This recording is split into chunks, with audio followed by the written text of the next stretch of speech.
а не да те гледат, и да те чуват, а не да те слушат. Тя го може. Гледайте актрисата Аня Пенчева на 27 март, вторник, от 22:30, само в шоуто на Слави.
Уважаеми зрители,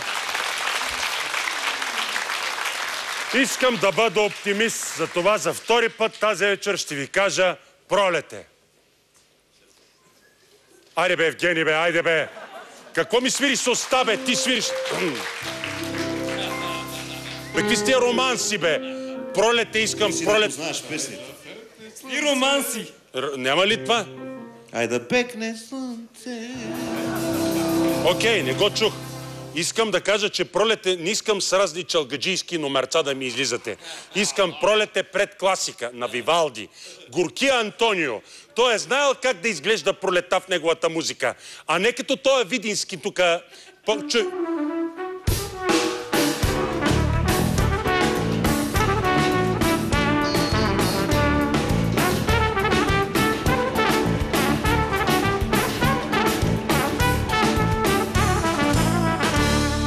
Ей, дори и Вивалди не пожалихте, бе. Вие очалкаджихте всичко, бе. И Вивалди не пожалихте, бе. Заради вас не успявам да дръпна аз. Така е, 17 години сме заедно.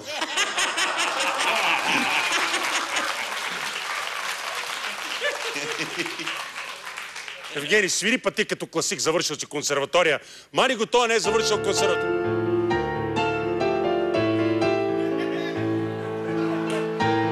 Това песен на Веселин Маринов ли е, че не можах да разбера? Какво? Петя Бояклиева и Георги Христов. Бъркам ги Петя Бояклиева и Веселин Маринов.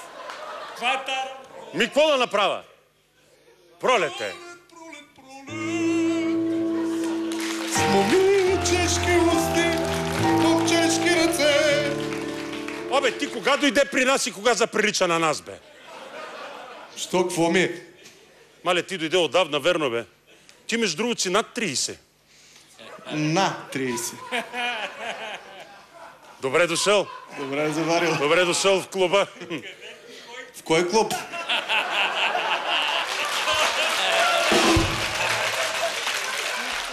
Клуба над 30.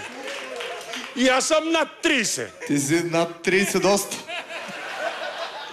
Да си жив и здрав и ти ще дойдеш. Живи и В здрав. другия клуб сме аз и Йотов сега само. Така. Клуб. А оставете ме да си направя анонса и да обява актьорите, бе. Добре. Адрес са възпитано, бе. Уважаеми зрители, Пролет е. Нема значение какво свири Евгений. Всичко пукна. Разпукаха се кокичетата. Напъпиха момичетата, а някои хора направо цъфнаха. Представям ви трите цветя на хумора, сатирата е Пролета.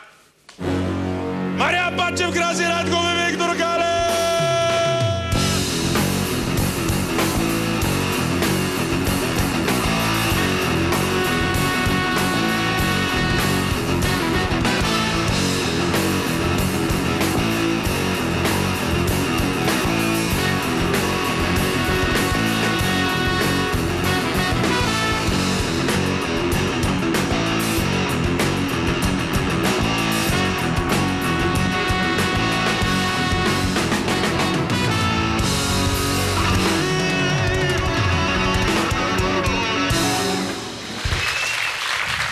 Краси! Гацо! Как ще коментираш това, което пише там? Къде? Там ти глух ли, сляп ли си? Виж какво пише там? Аз съм глух. Ела тук сега, ела. Къде? Ела. Какво пише там? Виж какво пише там? Какво пише? Не мога да чета. Добре, какво пише? Добре, няма значение. Сам. Кажи поне на хората поздравления. На кои хора? На хората, които са дигнали този плакат, не се прави на луд. Добър вечер на всички! Да сте живи и здрави, да ядите! Пише Краси Радков идол. Ако Краси Радков е идол, значи не сте натренали на добре. Да знаете. Аре! Как си, млади падуин? Какво? Оби-Ван Кеноби. Как си вика млади падуин? Да видиш къде владеят силата. Падуини. Къде? Падуини, бе. Падуини. Падуани ли са? Падауини да не са пингвини, бе. Мисли за падуини. Падалан от Междузвездни войни, нали? Падуан. Да не е педаун. Какви Аз падуини, знах бе? са падуини. Тия къде владеят силата, бе? Къде никога не остареват? Да не са бабуини, бе. Не. Ти бе тия, Боцка. Да, не тия същи. Аз мисля, са педуини. Добре, това е разликата между падуини и педуани. Кажи ми, паса. Ма не са педуани. А това е измислено, бе. Какво къде? Добре, ако са педуани, какво? Педуини са мъжките, а педуани са жените. Добре, бе, ядат. Къде ги знам как са? Мислих, че са падуани. Да, кажи. Сега сигурно се чудите къде съм се губил. Къде се губиш? И сигурно се чудиш, що ма нема на картата. Щото няма на картата, кажи сега. Взема Бразилия. Айде! Зиг-так! Айде, бега от тука! Значи, там ще игра талисман на световното първенство. Къде, бе? В Бразилия талисман. Добре, Гацо. Ще игра бронирано прасе. Гацо. Само, че там му викат броненосец. Броненосеца не е бронирано прасе. А какво? Той е друг специален животински вид. Значи... Един от милионите животински видове на Земята. И аз мисля, че е свиня. Значи, добре, ще играе свиня педуин. Добре, кажи сега за Бразилия.